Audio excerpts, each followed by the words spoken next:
ताई नमस्कार. काय तुमच्या भागात कोणाचं वारं जास्त आहे? बंटी साहेबांचं. हां, कोण उमेदवार कोण आहे तुमच्या? आता जिल्हा परिषदेला सोनाली पाटील, सोनाली विलास पाटील हां. आणि पंचायत समितीला छाया प्रकाश देसाई. म्हणजे तुमचं तिकडे वारं जास्त म्हणणे म्हणजे कारण विलास साहेबांनी भरपूर गोरगरिबांना अशी भरपूर मदत केलेली आहे. हां. आपण पण ते गोरगरिबामधूनच वर आलेले आहेत. लहानपणी त्यांचे वडील शेतकरी होते.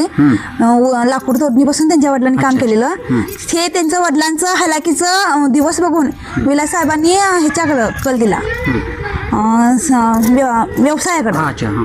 व्यवसायाकडे दिल्यानंतर म्हणून गोरगरिबांच्या ह्याच्यातूनच ते मोठे झालेले आहेत आणि त्यांचं समाजाच्या हातीनं झटण्याचं हे बघून त्यामुळे पाठिंबा त्यांना भरपूर आहे. आता नुसती डिग्री घेऊन पोरं घरातून आहेत.